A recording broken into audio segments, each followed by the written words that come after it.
See how he's rolling the rifle and bringing it up the eye. At the same time, because his head is not in the right position, he's dropping it 2 inches.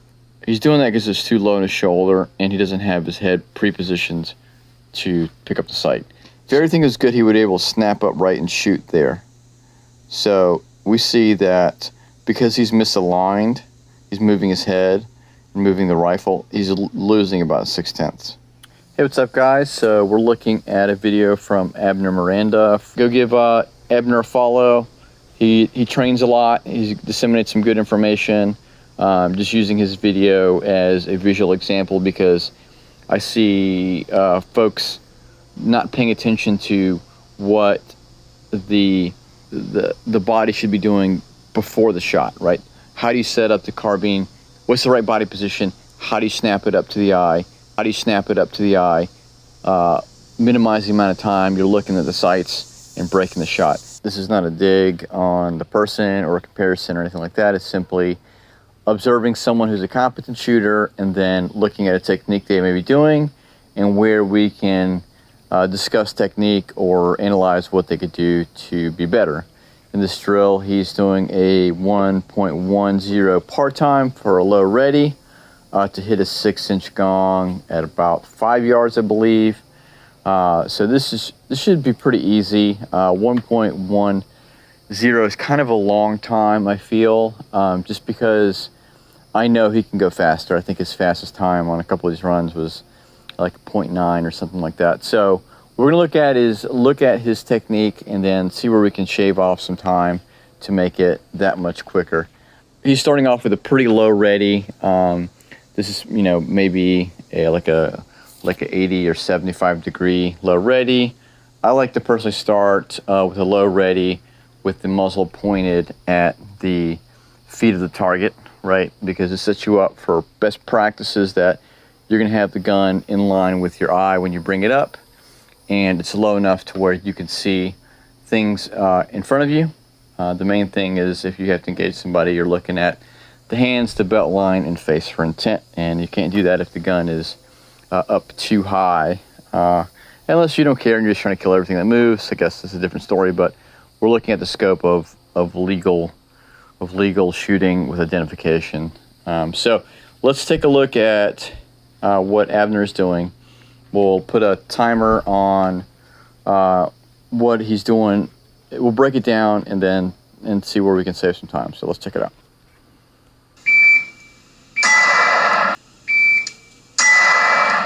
That's more like it. 0.92. Let's do that again.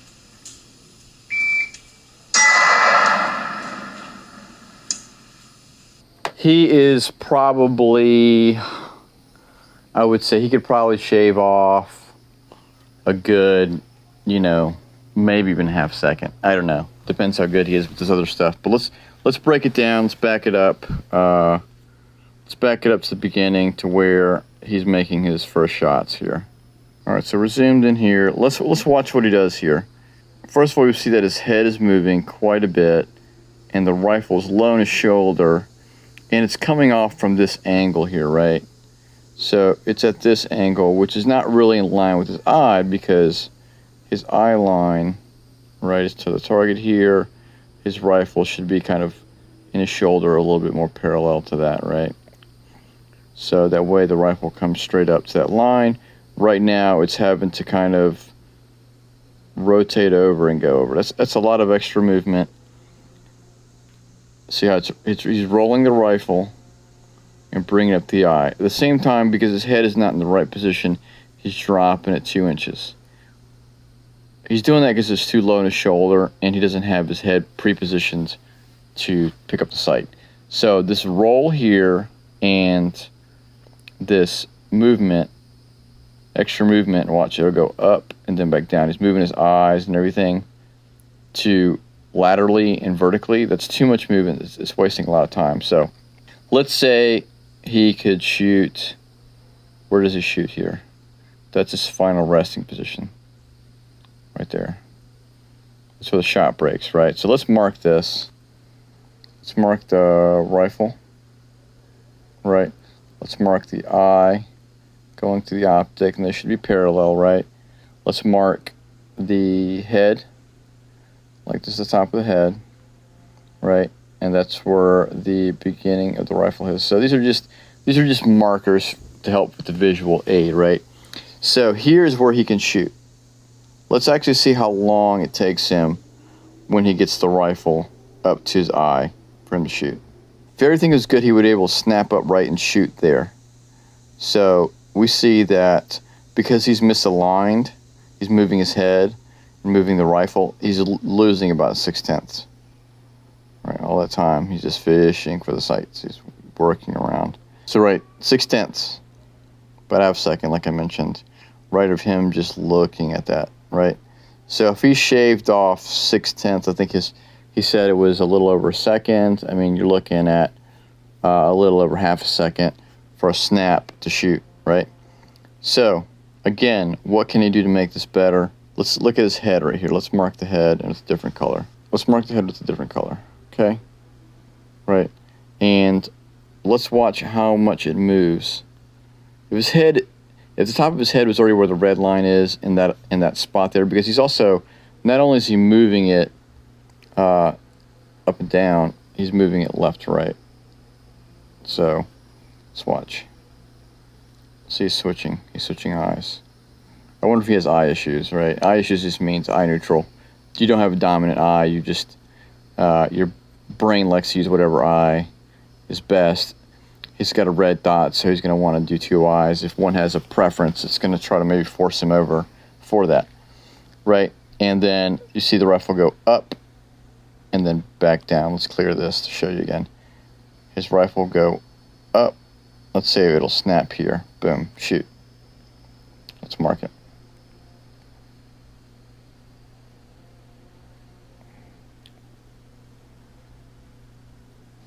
Here it goes up and then back down.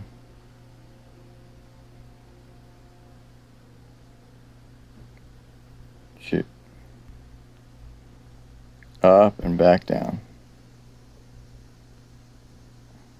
He breaks a shot again at 6/10. What can we do to make this better? Okay, so he should already be in this position. All he would do is not move anything except just drop the muzzle. Even if he's having pointed, more of a low ready, or like at the base of the foot of the target, whatever. It doesn't matter. As long as it's in line with your eye to where it comes up straight to the eye. The head should already be in this position, right? He shouldn't be moving his head at all. Rifle comes straight up to the eye. So what you do is get in your shooting position where you're at, right? Get everything set, and then do not move anything. If you can get somebody to help you with this and watch you, and even like place, their hand on the back of your head or your shoulder, you don't want to stand back up in a relaxed state. You don't want to push your head up in a relaxed state, because you're trying to practice already being in the position that you're going to shoot in. All you're doing is moving the gun, right? So again, we're looking at this angle here and this angle here, right? It's probably got a 7-degree low ready. That doesn't matter. It adds a little bit of time, right, to move the gun a little bit further, but as long as it's snapping up straight to the eye, as soon as it gets to the eye, you shoot, right? So what happens when it's too low in the shoulder is, as he presses the buttstock down with his face for a cheek weld, his rifle's coming up. What's going to happen is the rifle's going to go up, overshoot the target, and go down. That is called overdriving. How can we alleviate this? Is having the top of the stock in line with the top of the shoulder there, right? You see it's a couple inches low, makes all the difference in the world. If your stock is too high in your shoulder, what happens is you underdrive. You'll start snapping up, it'll hit your face, and then struggle to get up to the target, and you'll shoot low. Minimize the amount of time you're looking at the sights and breaking the shot. That's how you get faster. And in this case, he'll save about 0.6 seconds. Thanks for watching.